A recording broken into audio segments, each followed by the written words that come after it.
Most people know that pork is haram. Far fewer know that some animals can be halal in one situation and haram in another. Even more surprisingly, some animals that look very similar can have completely different rulings in Islamic law. By the end of this video, you'll understand which meats Muslims can eat, which they cannot, and the reasoning behind some of Islam's most misunderstood food rules. Beef. Halal beef comes from cattle and is one of the most widely consumed meats in the Muslim world. When a cow is slaughtered according to Islamic requirements, beef is considered fully halal. The meat itself is highly versatile. Tenderloin is delicate and mild. Brisket becomes rich and flavorful after hours of cooking. And ribeye is prized for its marbling. What most people don't realize is that beef itself is not automatically halal. The animal must also be slaughtered according to Islamic guidelines. Without proper slaughter, even beef becomes impermissible. And that distinction leads directly to one of the most famous haram meats on earth. Pork. Haram. Pork comes from pigs and is explicitly forbidden in the Quran. Unlike many other animals, the issue is not how the animal is slaughtered. The animal itself is prohibited. Throughout history, pigs became one of humanity's most successful livestock animals because they grow quickly and can eat almost anything. That adaptability helped pork spread across much of the world. But in Islam, no method of preparation changes the ruling. Roasted, smoked, cured. The result remains the same. Pork is haram. But here's where things get interesting. The next animal thrives in some of the harshest environments on earth. Camel. Halal. Camels have supported life in desert regions for thousands of years. They provided transportation, milk, and meat long before modern infrastructure existed. Camel meat is darker than beef and often described as slightly sweeter. Young camels produce particularly tender meat. Across parts of the Arabian Peninsula, camel dishes are still served during weddings and major celebrations. What many non-Muslims find surprising is that camel meat is completely halal. In fact, camels have a special place in Islamic history and culture. But another large animal receives the exact opposite ruling. And the reason reveals something fascinating about how Islamic law thinks about working animals. Donkey. Haram. Domestic. Halal. Wild. This is one of the clearest examples of the hook's promise.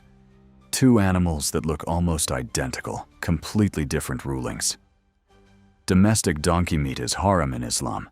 This ruling traces back to an authentic hadith from the Battle of Khaybar, where the Prophet Muhammad explicitly forbade the eating of domesticated donkeys. Scholars point to several reasons. Donkeys were essential working animals. They carried goods, transported people, and supported entire communities. Because of that role, they were treated differently from livestock raised for food. But here's what most people don't know. Wild donkeys, known in Islamic jurisprudence as al-himar al-washi, are halal.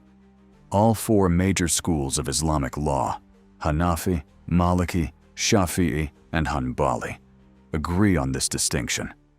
A companion of the Prophet once hunted a wild donkey and brought it to him. The Prophet accepted and ate the meat. Same animal, different context, completely different ruling. And that's exactly the kind of nuance Islamic dietary law is built on. The next animal is far less controversial. Sheep and lamb. Halal lamb may be one of the most iconic meats in Islamic cuisine.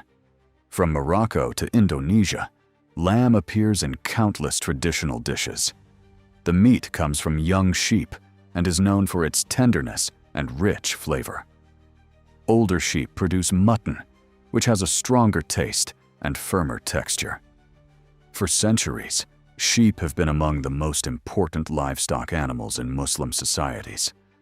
They require less land than cattle and adapt well to difficult environments. And they also play a central role during Eid al-Adha. But another animal lives mostly in the sea. And that's where Islamic scholars sometimes disagree. Octopus, halal, majority. Haram, Hanafi school. Octopus is one of the most misunderstood cases in Islamic dietary law. Many people assume it's haram. The reality is more nuanced, and the majority ruling actually goes the other way. 3 of the 4 major Sunni schools of thought, Maliki, Shafi'i, and Hanbali, consider octopus halal. Their reasoning is rooted in a Quranic verse from Surah Al-Ma'idah, which broadly permits all creatures from the sea. The Hanafi school takes a stricter position. Hanafi jurisprudence limits permissible seafood to fish, and since octopus is a cephalopod, not a fish, Hanafi scholars consider it haram. So whether octopus is permissible depends entirely on which school of thought a Muslim follows. For the majority of the world's Muslims, it is halal. For Hanafi Muslims, prevalent in Turkey, Pakistan, Bangladesh, and parts of India, it is not. The animal itself is remarkable. Advanced problem-solving abilities, the capacity to change color and texture almost instantly. Its meat is firm, slightly chewy, and widely consumed across Mediterranean and East Asian cuisines. But while scholars debate octopus, there is almost no debate about the next animal. Chicken. Halal chicken is arguably the most consumed halal meat in the modern world. Its mild flavor allows it to absorb spices and marinades exceptionally well. Unlike beef or lamb, chicken grows quickly and is relatively inexpensive to produce. That combination helped make it a global staple. But once again, the slaughter method matters. A chicken raised on a farm is not automatically halal. The slaughter process remains essential, and that's where many people become confused, because another bird is generally not permitted at all. Birds of prey, haram, birds that hunt with talons and feed on other animals, occupy a different category in Islamic law. Eagles, hawks, and vultures are generally considered haram. The principle is consistent. Predatory birds that kill and consume other animals are not considered lawful food. Falcons deserve a separate mention here. In Arab and Islamic culture, falcons hold a place of deep respect and historical significance. For centuries, falconry has been a revered tradition across the Arabian Peninsula, a practice so important it has been recognized by UNESCO as an intangible cultural heritage. Like other birds of prey, falcons are not considered food in Islamic law. But their role in Islamic culture goes far beyond the dinner table. They are symbols of nobility, patience, and the relationship between humans and nature, which creates an interesting contrast. A chicken is halal, an eagle is not, even though both are birds. And that brings us to one of the most popular meats on earth. Goat.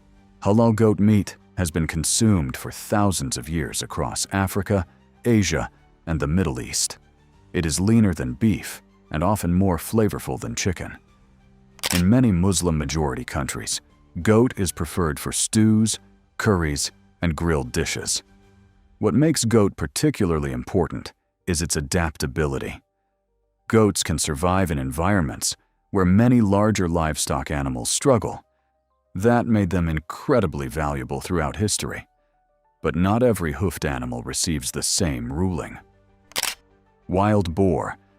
Haram. Some people assume wild boar might be different from domestic pigs. It isn't.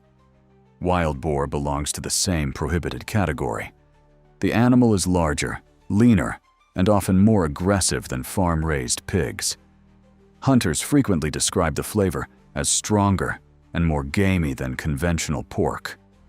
Yet from an Islamic perspective, the ruling remains unchanged. Whether domesticated or wild, the animal is still haram. This is one of the key differences from the donkey ruling.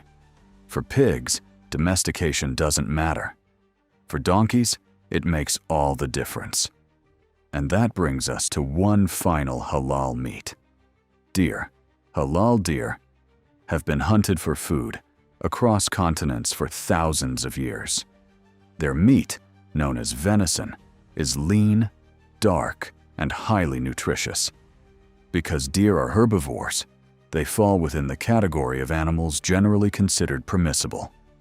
Venison has a deeper, more complex flavor than beef. The taste often reflects the animal's natural diet of grasses, leaves, and wild plants. Depending on the species, a single deer can provide dozens of pounds of meat. And for generations, communities relied on that harvest to survive long winters. Which means one of the oldest halal meats in human history doesn't come from a farm at all. It comes from the wild.